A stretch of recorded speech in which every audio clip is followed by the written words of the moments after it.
Back to news. Chittoor జిల్లా కుప్పంలో అప్పు తీర్చలేదని ఓ మహిళను చెట్టుకు కట్టేసిన ఘటన ఏపీ వ్యాప్తంగా సంచలనం సృష్టించింది.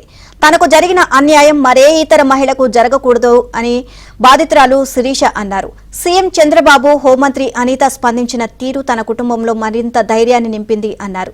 తనపై దాడి చేసిన కుటుంబానికి తగిన శిక్ష పడింది అంటున్న బాధితురాలు శిరీషతో మా చిత్తూరు ప్రతినిధి Manohar Reddy face to face. తీసుకున్న అప్పు తిరిగి చెల్లించలేదనేటువంటి కారణంతో ఒక మహిళను అప్పిచ్చినటువంటి వ్యక్తులు చెట్టుకు కట్టేసి దాడి చేసినటువంటి ఘటన కుప్పం నియోజకవర్గం నారాయణపురంలో తీవ్ర కలకలం రేపినటువంటి పరిస్థితి అంతా మనము చూసాం. ఈ ఘటన ఎందుకు జరిగింది, ఎలా జరిగింది, జరగడానికి ప్రధాన కారణాలు ఏమిటి, అదేవిధంగా ముఖ్యమంత్రి, హోంమంత్రి ఇద్దరు కూడా స్పందించి వెంటనే ఆమెకు చేసినటువంటి సహాయం పైన ఆమె స్పందన ఏ విధంగా ఉంది అనేటువంటి అంశాలు కూడా ఆమె మనతో ఉన్నారు. తెలుసుకునేటువంటి ప్రయత్నం అయితే చేద్దాం. అమ్మ చెప్పండి, ఏంటి, ఎందుకు జరిగింది, ఎలా జరిగింది? జరిగిన వెంటనే కూడా ఇప్పుడు ముఖ్యమంత్రి నిన్న మీతో ఫోన్లో మాట్లాడడం జరిగింది, అనిత కూడా ఫోన్లో మాట్లాడడం జరిగింది. వీరందరూ కూడా మాట్లాడుతూ మీకు పూర్తి స్థాయిలో అండగా నిలిచినటువంటి పరిస్థితులు మీరు ఈ సంఘటనను ఎట్లా చూస్తారు? నాకు భరోసా ఇచ్చారు. నా పిల్లల లైఫ్కు, నా లైఫ్కు అండగా ఉంటాము, ఏ సహాయం కావాలన్నా చేస్తామన్నారు, చేస్తున్నారు కూడా. నాకు జరిగిన అవమానం వేరే స్త్రీ ఎవరికి జరగకూడదు. అంత దారుణంగా కొట్టారు. అంటే ఎందుకు కొట్టారు, ఎలా కొట్టారు, ఎవరు కొట్టారు, ఎప్పుడు కొట్టారు? అప్పు తీసుకున్నాము, ఇస్తానని చెప్తానే ఉండను, వినలేదు.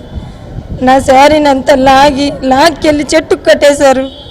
మా బిడ్డల టీసీ కోసం వచ్చాను, ఆ టీసీని చింపేయాలని చూసినారు. 2 చేయిలేసి పట్టుకున్నాను. నా 2 చేతులు వెనక్కి లాక్కున్న శారీని ఎంత ఊరు చెట్టుకు కట్టేశారు. ఎలా తీసుకున్నామో అలా ఇచ్చేస్తామని చెప్పినాను, వినలేదు. చాలా దారుణంగా ప్రవర్తించారు.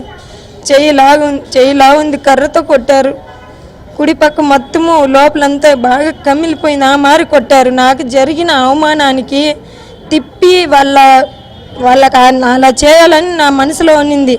నాకు న్యాయం జరిగింది, న్యాయం జరగదు అని డౌట్ ఉన్నింది. జరిగింది, న్యాయమే జరిగింది, శిక్ష పడింది. వాళ్ళు అంతకంత శిక్ష అనుభవిస్తూ ఉన్నారు. ఫ్యామిలీ ఎవరెవరు, వాళ్ళ బ్యాక్గ్రౌండ్ ఏంటి?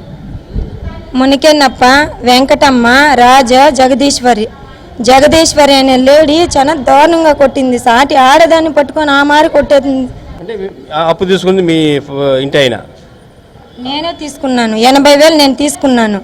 మా ఇంట్లో వచ్చి నువ్వు సైన్ చేస్తే 80,000 ఇస్తారు, ఈ మారి చీటీ కట్టాలా, పని ఏది లేదు, పనికెళ్ళి లేదు అన్నాడు.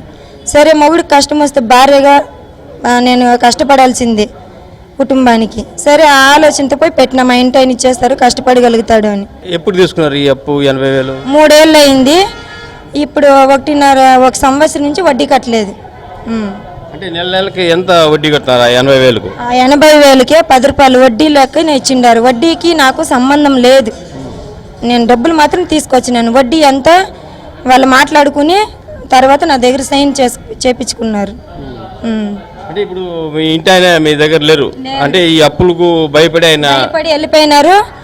మా ఇంటి ఆయన ఈ మారి అప్పులు చేసిండవు, ఈ లైఫ్ నాకు అవసరం లేదు, ఉండేదానికి నెమ్మది లేదు, పిల్లలతో మాట్లాడడానికి సంతోషంగా, మన లైఫ్లో సంతోషం లేదు అనేసి నేను బెంగళూరు వెళ్ళిపోయినాను. అంటే ఇప్పుడు నీకు జరిగినటువంటి ఇన్సిడెంట్లో బాధితులు ఎవరు ఉన్నారో, అక్యూజుడు, వాళ్ళని అరెస్ట్ చేసి ఇప్పుడు జైలుకి పంపించారు. దానికి ఎట్లా ఫీల్ అవుతున్నాను? నేను చెప్పినాను మంచిగా, ఈ మారి చేయకండి అని, వినలేదు. నేను అక్కడ పడిన బాధ వాళ్ళు కూడా పడాల. ఇంతకు ముందు కూడా తిట్టేవాళ్ళు, వచ్చి పోయేటప్పుడు అసభ్యంగా తిట్టేవాళ్ళు నోట్లో.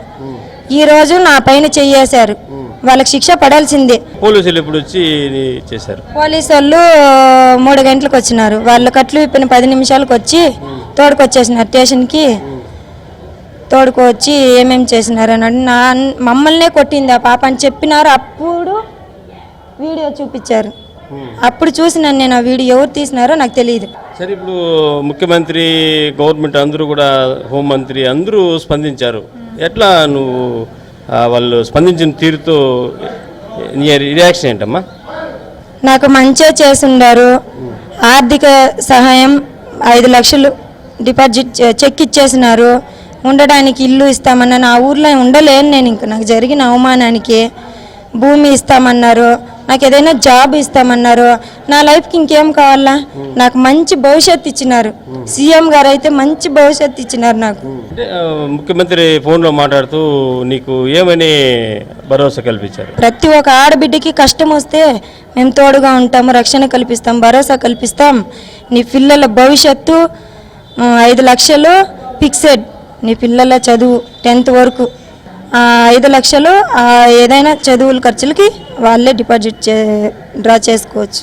ఇది మొత్తానికి ఏదైతే కుప్పంలో జరిగినటువంటి దారుణ అమానుషమైన సంఘటన బాధితురాలు శిరీష నుండి వ్యక్తమవుతున్న రియాక్షన్.